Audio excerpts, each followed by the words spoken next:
meron po tayong mga Bible. Buksan po natin sa Romans chapter number 7.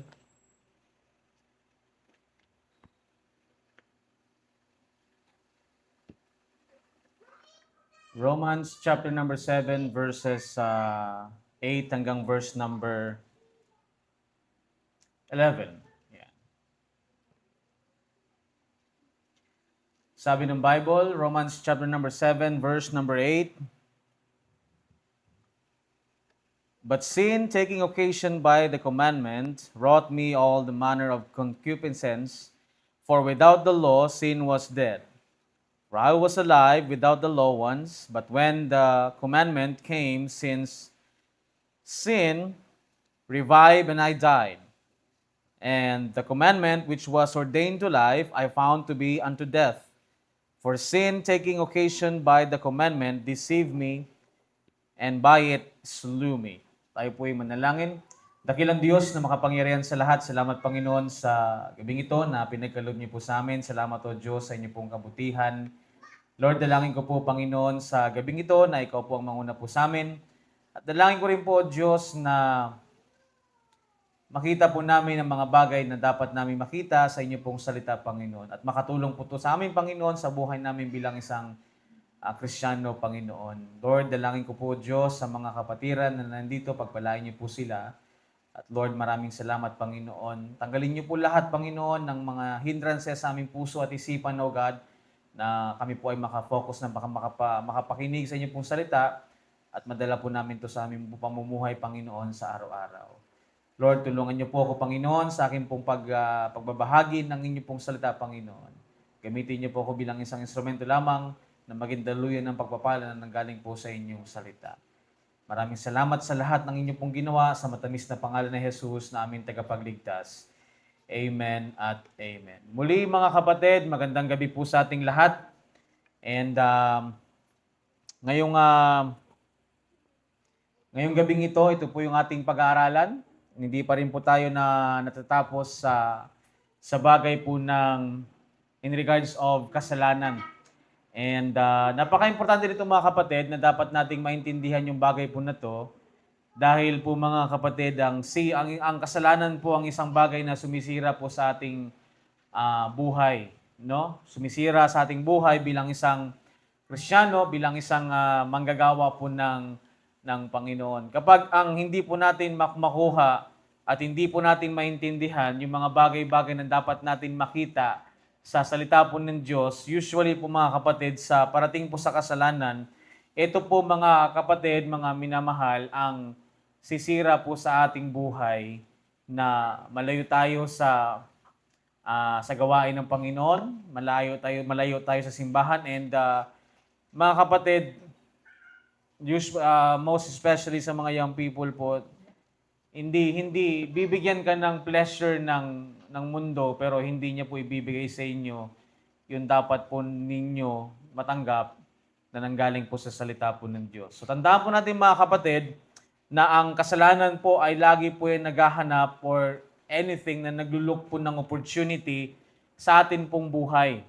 No? So kung bibigyan po natin ng puwang yan mga kapatid, talagang papasok po yan sa atin. Magagawa po natin yan kung bibigyan po natin ng puwang ang kasalanan sa buhay po natin mga kapatid.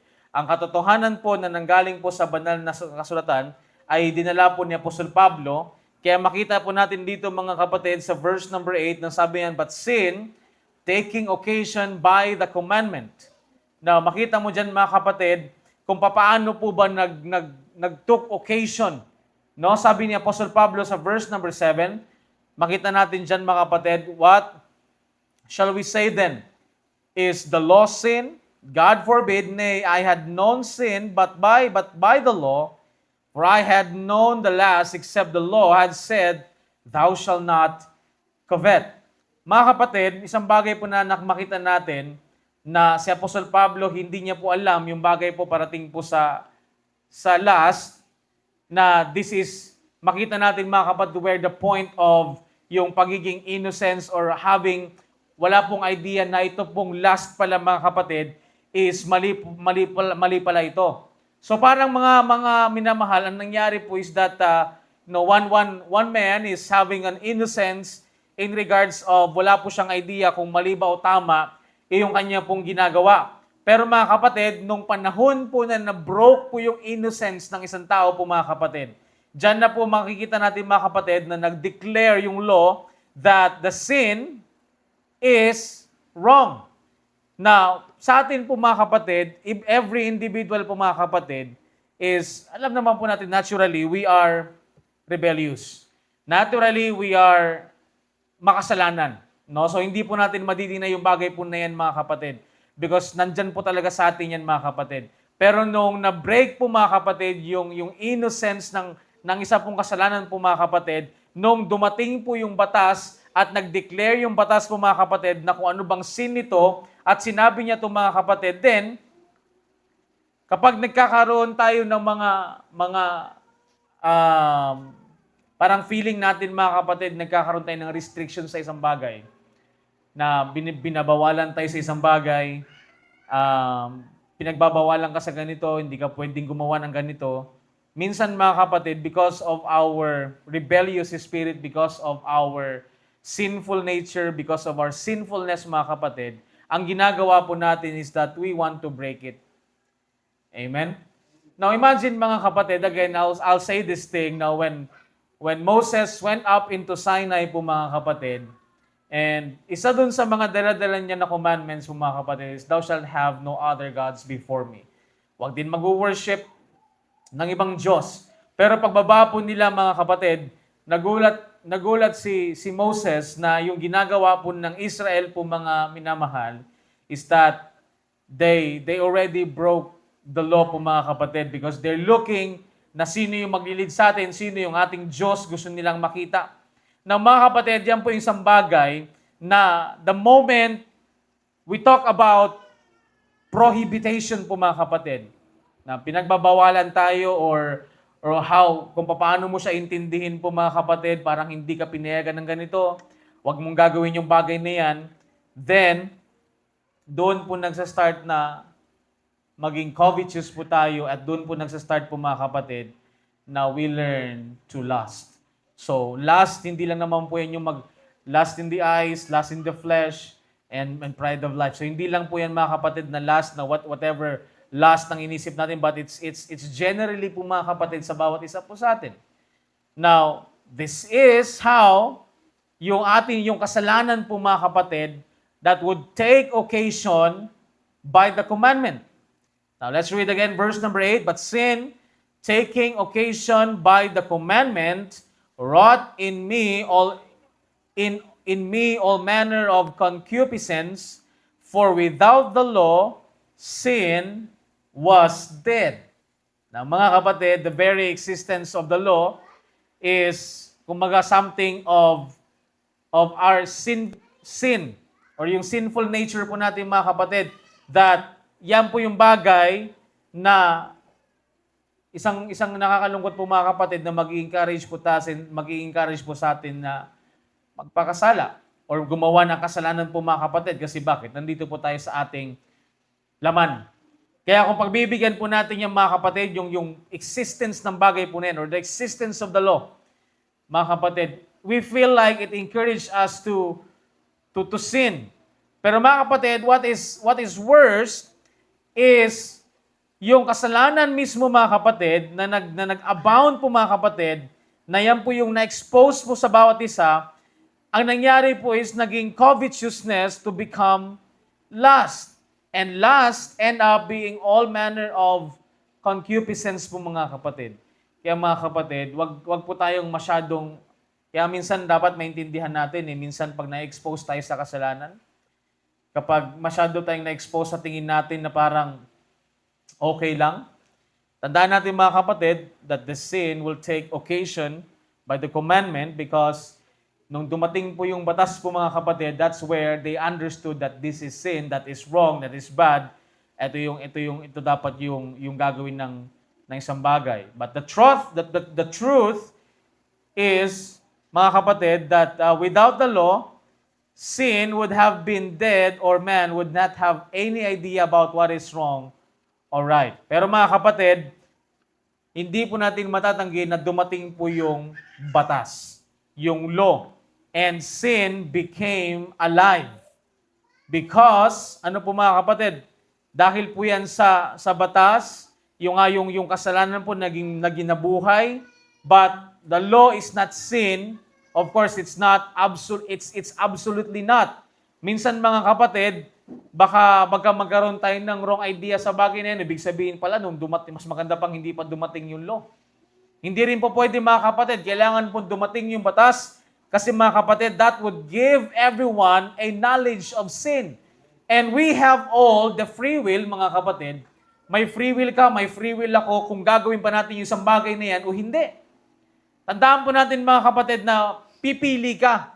Once na nandyan ka po mga kapatid, nakaharap mo na yung kasalanan, nandyan ka na sa temptation po mga minamahal, you always have a choice to do it or not.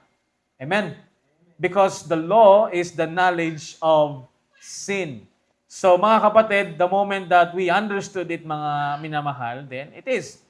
Now mga kapatid, yan yung katotohanan ng bagay po na yan.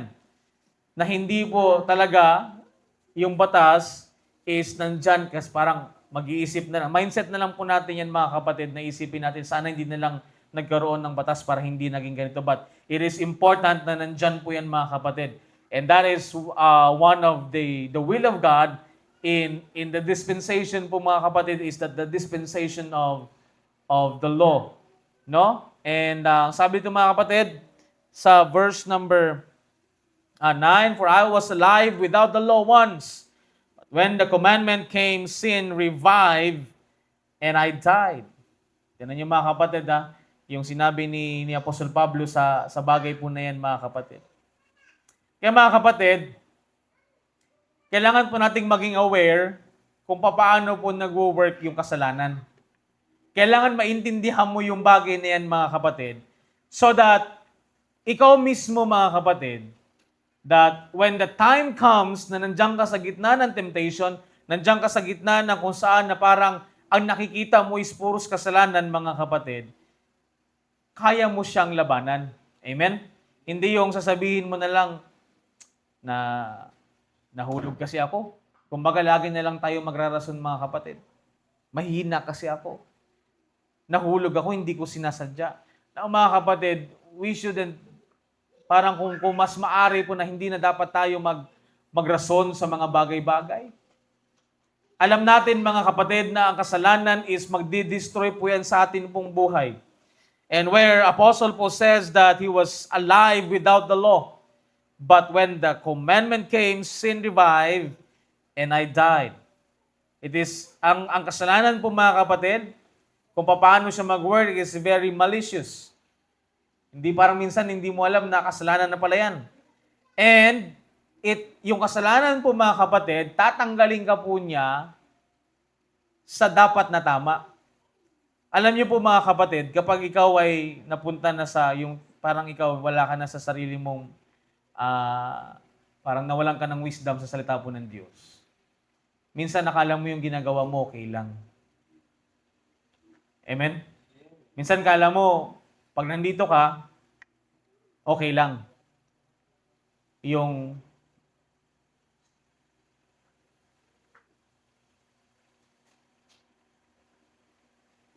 pakiayos ba?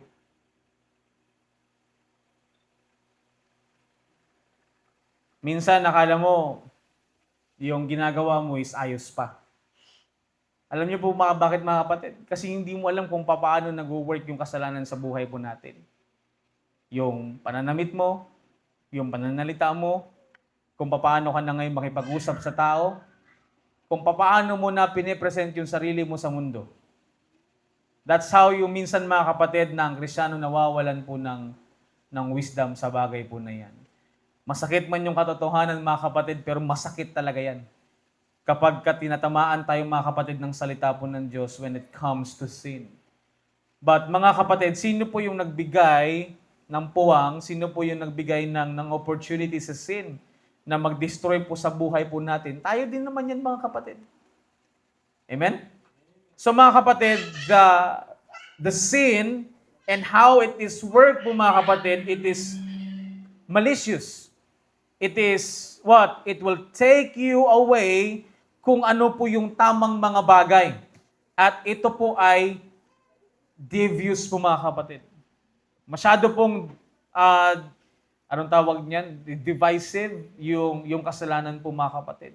Or deceive. Madali po nga. It has a way, mga kapatid, that it will take the pure at gagawin po itong mga kapatid na pervert or perversion. So mga kapatid, just imagine things how the Bible goes on today po mga kapatid. The Bible should be what? Pure. Because the Bible says it is pure, the Word of God is pure. But even the Bible po mga kapatid, hindi po nakaligtas sa pagdating po sa mga bagay na when it comes sa dapat manatili siyang pure. They make a new versions, they make a new kind of Bible po mga kapatid. But when you check it, hindi na siya pure kasi nga marami na pong binawas, marami na pong tinanggal. Now, when you read about Romans 14 verse number 16, buksan po natin yan. Romans chapter number 14 verse number 16.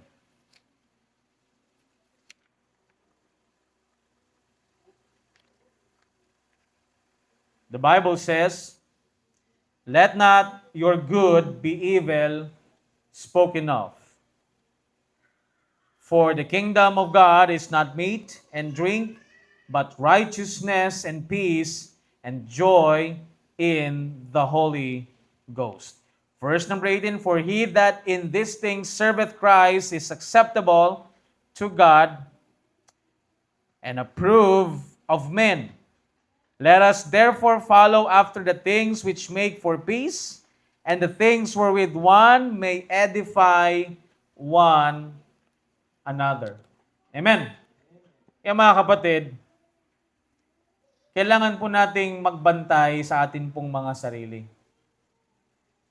Kailangan mong bantayan yung sarili mo mga kapatid parating po sa bagay po na yan. Because you'll never know that yung dati mong kung paano ka mamuhay, nagbago na.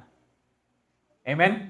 Mga kapatid, kapag nandito ka sa mundo, at yung mundo po yung influence po natin mga kapatid, babaguhin ng mundo ang lahat ng bagay na meron ka.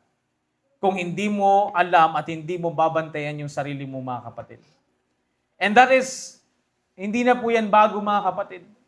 That is, yan po talaga yung mangyayari sa buhay natin kapag inalaw po natin yung kasalanan sa atin pong buhay. Kasi mga kapatid, alam niyo po na yung kasalanan is so strong.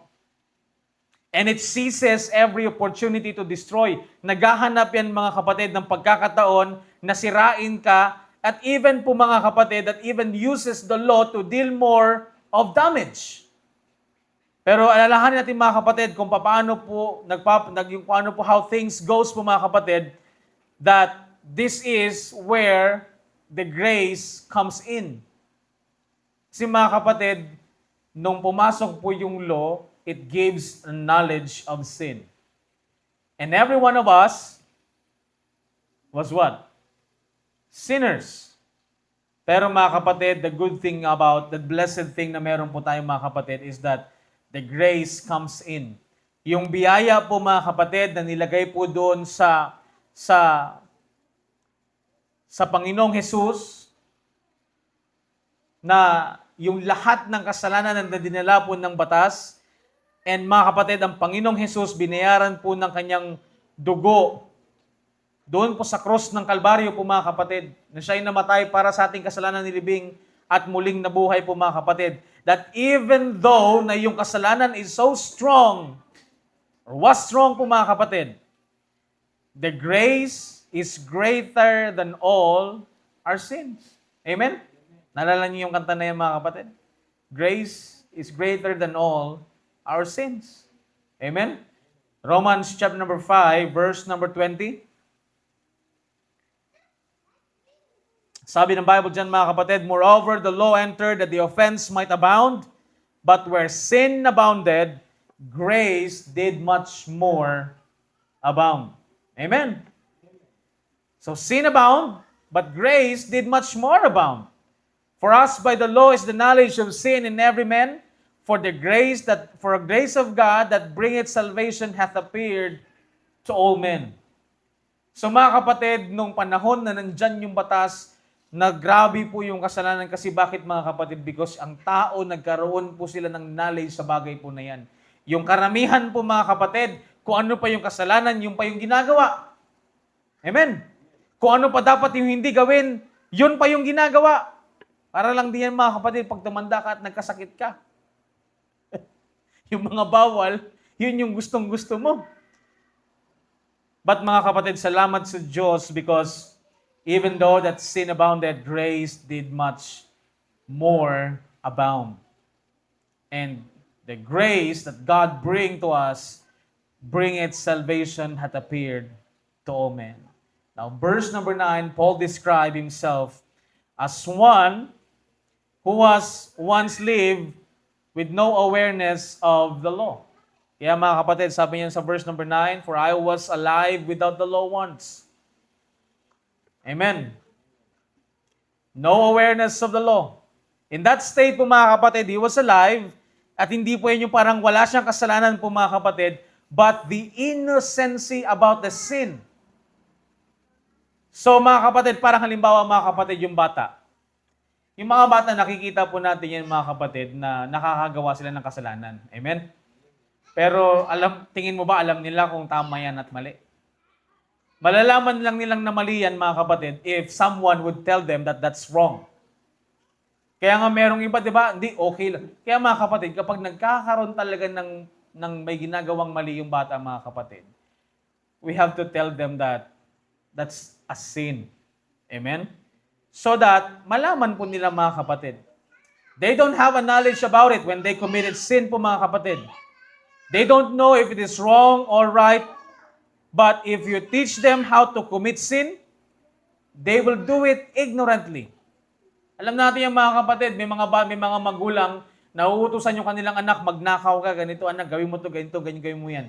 And then yung bata, syempre, susunod yan. And they will do it po mga kapatid, ignorantly or in innocency po mga kapatid. But, pwede ba nilang gawin yan ng paulit-ulit? Pwede.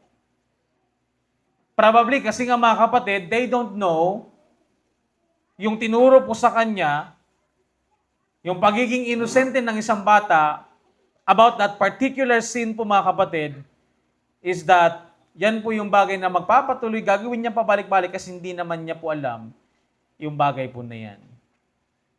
And then, even though mga kapatid na ma-awaken siya sa very sin na kanya pong ginagawa as what Paul described in here. For I was alive without the law once, but when the commandment came, sin revived and I died. Now makita natin mga kapatid that Apostle Paul insists that in spite of the law being a good gift from God, hindi po ganito yung intention na tayo po is maging righteous people po mga kapatid, but the law is how intends for us to see kung ano po yung kasalanan. How sinful people are po mga kapatid. Now, it is a knowledge of sin. Now mga kapatid, kapag tumanda na isang bata at nalaman niya na yung tama at mali, pag nagpapatuloy siya sa kanyang ginagawa is because that's how we teach them. That's how you and I and everyone teach the young ones to commit sin. So kaya mga kapatid, kailangan natin silang turuan. Amen? Kailangan nating turuan na pag nagkakamali, sabihin natin na hindi yan tama at hindi yan malugod o nakakalugod sa mata ng Diyos. Amen? Verse number 10, and the commandment which was ordained to life, I found to be unto death. Before the law taught about sin po mga kapatid, sin was far from the mind. Pero mga kapatid, when the law taught about sin, sin within revived. Kasi nga, it is the knowledge of sin. It results death.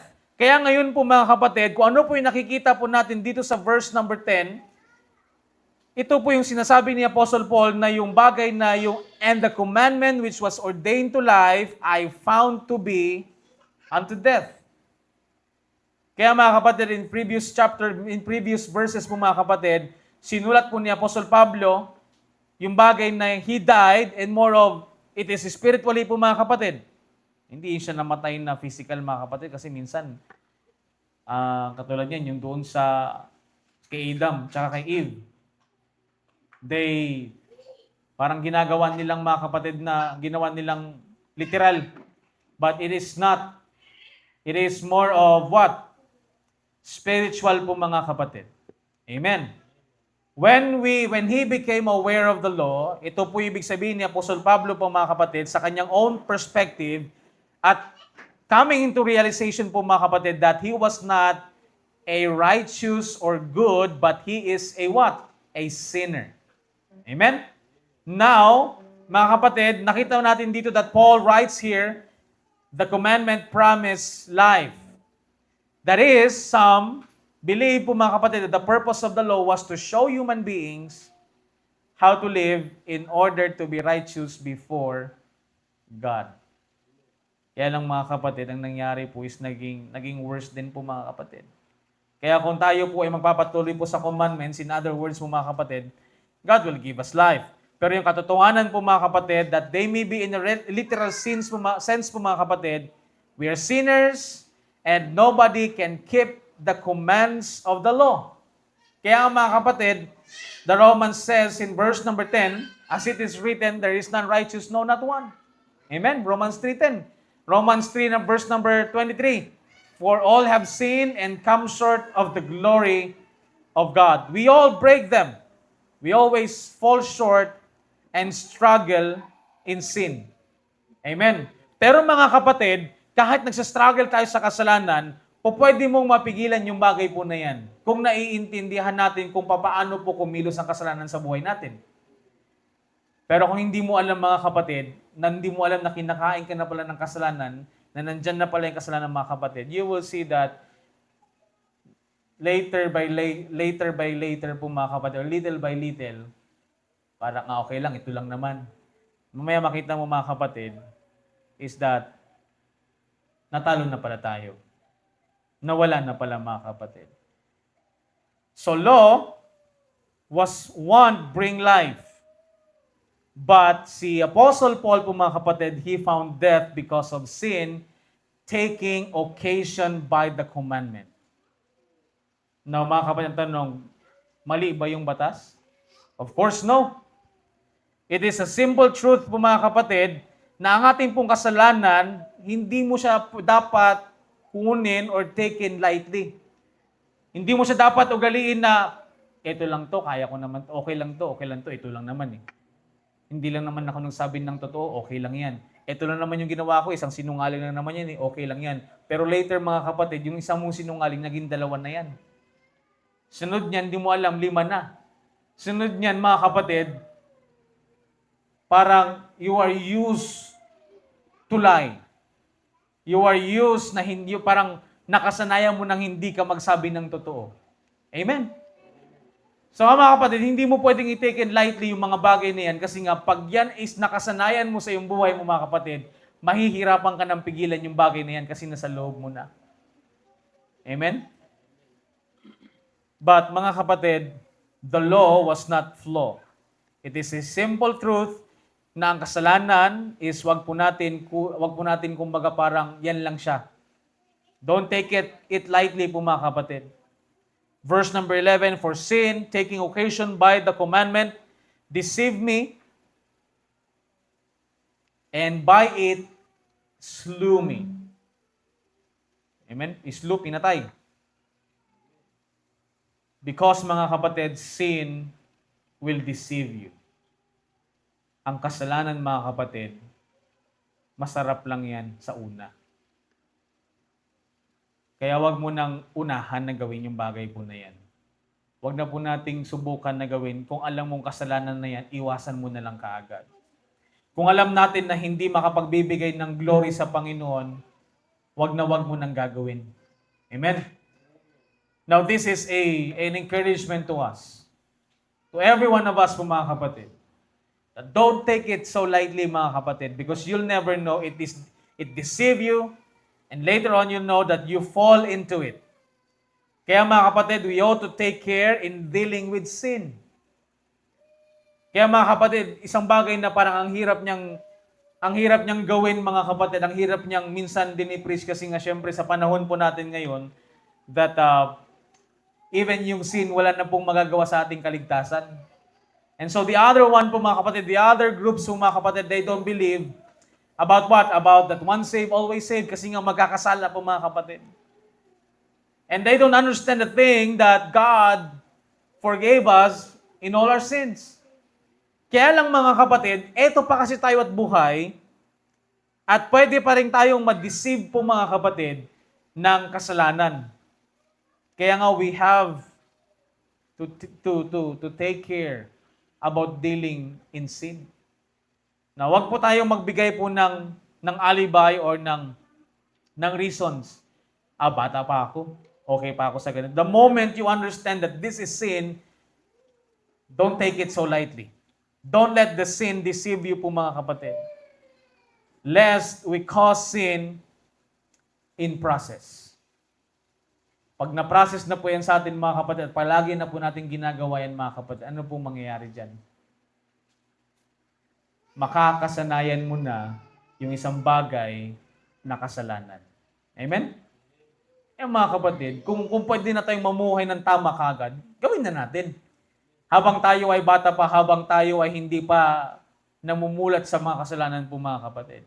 Now, somebody told me na maganda raw yung testimony ko kasi marami daw akong makukwento ng mga kasalanan, but I don't see it as a good testimony po mga kapatid. Because the struggle is there. And sabi, the struggle is real. Totoo yung bagay na magsastruggle sa mga bagay na ginagawa mo before. So mas maganda po mga kapatid na huwag mo nang gawin. Amen? But mga kapatid, even though that yung sin nagkaroon po siya ng process mo mga kapatid, we all need the grace of God. Once the sin seek an occasion to ensnare us. Alam niyo po mga kapatid, kapag na-snare ka na ng devil, it's hard. Ang minsan mga kapatid, ang hirap po makawala sa snare ng devil po mga kapatid. Hanggang sa tumanda tayo, hanggang sa lumaki tayo mga kapatid, it's just whatever what we are doing po mga kapatid sa ating buhay, sa mga kasalanan na ginagawa natin, magagawa lang natin siyang parang we are used to do it. Amen. Parang nakasanayan mo na yung bagay ito hanggang sa pagtanda mo, mawawalan ka na ng gana sa paglingkod sa Panginoon kasi nga feeling mo sobrang makasalanan mo na. Amen? Kaya mga kapatid, kung hindi po natin tuturuan yung sarili natin mga kapatid, and if we fall into snare of the devil, tayo rin din po ang kawawa dyan mga kapatid. But again mga kapatid, we all need the grace of God. We all need to accept, to acknowledge the truth in order mga kapatid na mabigyan tayo ng repentance ng Panginoon at mawala po tayo sa snare ng devil.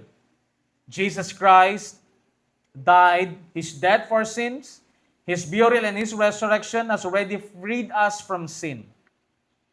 Pero ang kalungkutan lang dyan mga kapatid kapag ang isang Kristiyano is namumuhay kung saan pinalaya na po siya. Parang halimbawa mga kapatid, di ba, kinulong ka sa bilangguan. Pinalaya ka na. Ikaw naman gusto mo bumalik ka sa loob. Kasi nandoon yung tropa mo, nandoon yung ganito lang, ganyan lang. So nakita mo mga kapatid, na kung iisipin mo naman, mas maganda naman dito kasi pinalaya ka na nga, pero gusto mong bumalik doon sa loob. Kasi doon nagagawa yung mga gusto. Amen? So same thing as sa atin po sa mga Kristiyano po mga kapatid. Pinalaya na tayo ng Panginoon sa kasalanan, pero yung tao mga kapatid, yung Kristiyano is nagpapatuloy po sa kasalanan. And the truth, through God is good, and sin will always lead us to death. Amen? Kahit na Kristiyano ka mga kapatid, kahit na pupunta ka ng langit, pwede yung kasalanan na ginagawa mo mag-lead sa iyo sa kamatayan. Hindi naman sa kamatayan doon sa impyerno po mga kapatid, but kamatayan ng physical mo. Minsan unahan mo pa yung appointed time mo dahil sa ginagawa natin na kasalanan, nangyayari po yung ganyang bagay. Now, Paul right here po mga kapatid, that sin, deceptions killed him. Sin does the same to all of us. The law makes us aware of our sinfulness. Kaya mga kapatid, nung sinabi ng law na bawal kang pumatay, thou shalt not kill, thou shalt not covet thy neighbor's wife, thy neighbor's house, and so forth mga kapatid. Naging aware ka na mali yung bagay po na yan. Amen? So mga kapatid, kailangan po nating recognize yung biyaya po ng Diyos that has been extended to us, na binigay po sa atin po mga kapatid. We have to be grateful every day at alalahanin po natin yung ginawa ng Diyos doon sa krus ng Kalbaryo. Para mga kapatid, na maalala mo na pinalaya ka na at hindi na dapat tayong mamuhay sa kasalanan. Amen? Mamuhay tayo ng tama. Total, alam naman natin, total, natuturuan naman na tayo ng Bible. Then let's do what is right. Amen? Because where sin abound, grace did much more abound. Kung binigyan tayo ng tamang katuruan po mga kapatid, and if ako mga kapatid, kung gusto nyo bang tawagin yung sarili nyo na Bible believer, then why not? You start believing the Word of God. You start believe what the Bible says. And call yourselves a real, a true Bible believer po mga kapatid. Kasi ang daming Bible believer, yung believer lang talaga. Pero yung ginagawa talaga yung ano ng Bible po mga kapatid, yun po minsan yung kulang. Na para bang we never learn. Na para bang we never listen. And remember, faith cometh by hearing, and hearing by the Word of God. So siguro mga kapatid, kaya hindi tayo natututo because we never learn. We never listen. We don't open our ears to listen to the Word of God, to listen to the preachings. That's why, until now, our life still the same. Yung buhay po natin, kung ano tayo before, nung tayo ay naligtas, ganun pa rin, after how many years? Bakit mga kapatid? Because we never learn. We never listen. Listening is learning. Amen. And then, you have to read. You have to, kailangan din nating basahin yung salita ng Diyos, pag tayo na lang. Kailangan natin pag-aralan po mga kapatid. Kasi mga kapatid, total nandito na lang din naman tayo eh. Amen. Total nandito naman din tayo, nandyan naman ka, nandito ako, then why not we follow the Bible? Why not we call ourselves a real and true Bible believers? Amen? To believe the Bible, and not only to believe, but to follow what was written in the Word of God. Yan po yung Bible believer po mga kapatid. So you start it right now. That show to the world that you are a Bible believer. Show to them, show to your neighbors, show to your school, show to your friends that you are really a Bible believer. Alam niyo po mga kapatid, yan yung isang bagay na hindi ko na magagawa nung panahon na bata pa ako. Because I never had a chance to do it sa aking mga kaibigan po mga kapatid. That's why ngayon na nandito na ako mga kapatid, nandito na ako sa bagay na to, at nung nagsimula mga kapatid, it's not perfect. It's not as kung hindi naman talaga yan, kumbaga hindi naman talaga ganun. So, kung ano lang yung kinaya ko mga kapatid, na mapakita sa tao kung ano ba yung tamang tinuturo ng salita ng Diyos. Amen? Mahirap naman mga kapatid na magsobra din tayo na hindi ka makabasag ng pinggan tapos mali-mali pala yung mga pinag-aaralan natin. Amen? Kaya mga kapatid, let us always remember what the Lord Jesus Christ did on the cross. So by that, you always remember na hindi na mo bibigyan ng puwang ang kasalanan. At hindi wag nating hayaan na i-deceive tayo ng kasalanan at ito yung pumatay po sa atin. Amen? Let us pray. Dakilang Diyos na makapangyarihan sa lahat. Salamat Panginoon sa gabing ito na pinagkaloob niyo po sa amin. Salamat o Diyos sa inyo pong salita na patuloy po Panginoon na nagbibigay po sa amin ng learning, ng bagay na reprove, rebuke, doctrinal po mga kapatid, and even corrections in our heart and our mind. Lord, help us, O God, na makapagpatuloy po kami, Panginoon, na makapaglingkod sa inyo at matanggap po namin, Panginoon, ang inyong pong salita. Pagpalain niyo po yung bawat isa po sa amin sa matamis na pangalan ni Jesus na aming tagapagligtas. Amen at amen. So balik ko po kay Brother Julius para po sa ating closing hymn and closing prayer.